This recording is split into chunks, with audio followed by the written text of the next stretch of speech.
Okay, this is the video from my SQL Assignment 3 project. So I'm just going to take you through the structure of the video, and then I'm going to take you through the idea before kind of filling in and explaining everything that went on.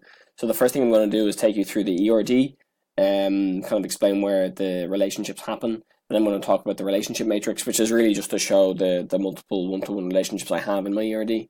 Then I'm going to move on to the data. I'm then going to move on. I'm showing you everything, how I collated the fake data and got it in Excel. Then I'll move on to the code itself. This is the PHP code of how I displayed my database.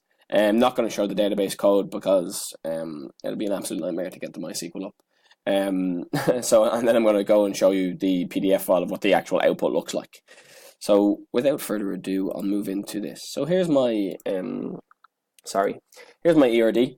So as you can see, there's six tables that I built. Core company info.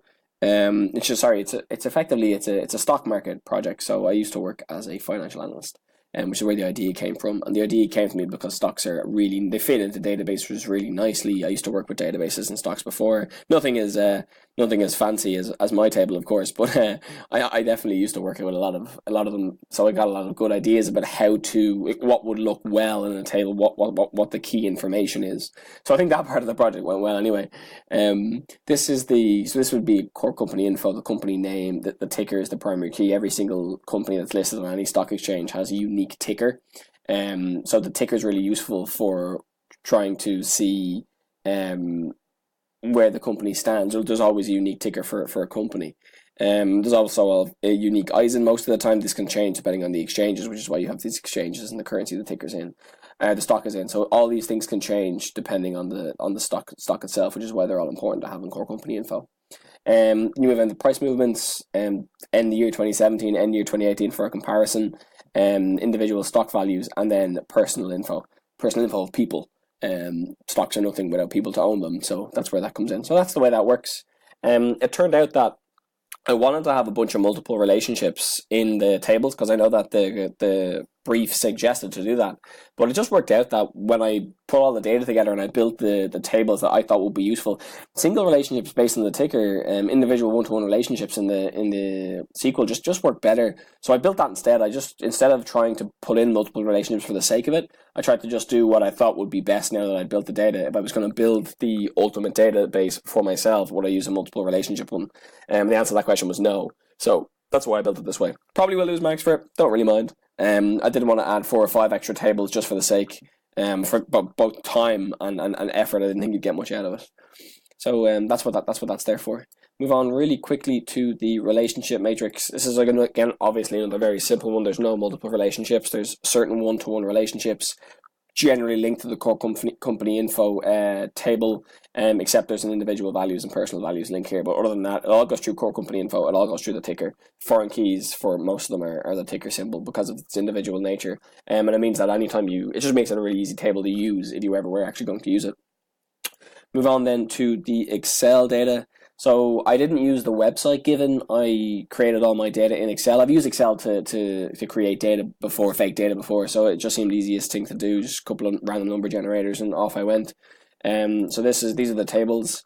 A lot of data in some of them. I tried to produce not a stock market amount of stuff, but I tried to produce enough data that it would seem reasonable that you'd put 30, 40 stocks in a stock market to choose from, with all these fake tickers of fake companies. So that's why there's so much of it. As we move along, showing all the different data I use for all the different tables. So that's how I managed to do that. Finally then moving on to the code itself. So this is the PHP, the HTML and the PHP file. Just a very, very normal file. Pulling the data from the SQL through to the website in the end. So it's effectively just takes the data out of SQL with the whiles and the results, which I've done a bunch of times before, and then it just echoes the table. This took me ages to actually get right because it kept failing in the command line, but echoed the table borders and stuff just so that I could get a nice neat table out, nice bordered table out of the data at the end. I know that visualization wasn't really key mark wise, but it just looks a lot nicer than what it was before, so I was really happy with that. And I effectively just copied this base a couple of times, obviously to pull the different data from different areas. One thing I did do, one thing I should actually probably talk about here. I was originally going to have I've got 4 tables out: the company info, price move, individual values, and personal info. I was originally going to have year 2017 compare and year 2018 compare. I was going to try have them as, combine them through a table through the, I know there's the select from table, so select from nav here, and then put them in a bar chart together. So I was going to originally try to do that, but I just ran out of time. I didn't have the time to get it through. I'm obviously handing this in late, so you can kind of tell why. But that was the original plan, and I was going to do that through the SQL code. I know that you can use, basically, instead of select all from, you just select the specific individuals from those ones. So basically, this becomes loads of code, and then you filter from. I know the little command that you use to kind of combine them, and then I was hoping to be able to stick them out in a table that would end up as a bar chart. So that was the plan there. And the only reason I mentioned it is because I did the ERD and the entity diagrams and all the relationship stuff before I actually wrote up all the code. So that's why I have it all in there. And why I'm just explaining why it is. So that's how that particular set of code works. And the last thing I should probably go into is this PDF. So this is my PDF of how things go out. The actual web page is a nicer kind of shade of blue, but the PDF didn't want to do that for me. So here we are. A good way is just to go through the table and explain it. So you start with your person table, which is, person table, pick this guy Rory Henshaw, 12349. He owns 12349, so he owns 606 stocks of VLith. The NAV of that stock was 70 when he bought it, but he bought it for 500. This is an example of how institutional investors, so a better example here might be like this purchase price here, 2637. An institutional investor might buy stock that's significantly below its value, or an employee might buy it significantly below the value. That's why I capture those two figures. It'd be really rare for you to pay this much more than it, but because of the way the random number generator worked, I just left it as what it was. And so we paid 500 for a stock that was worth 70. We find VLith here, so in its price file, so VLith is currently worth 1521. So even though he paid 5 times over the odds for it, he's doing pretty well. He's tripled each of his stock by 666. So in my head, what's that? Shitload of money. Come up here and you'll see that the core company info. So hopefully VLith is here. Yes, it is. So you can see VLith is here. It is current. It's quoted on the Nasdaq. It has a US ticker, or ISIN, like all these do. It's a currency as CNY. I think that's just a fake one. Some of them are real, USD for example, but I think CNY is a fake currency, because if it's a real one, I don't know what it is.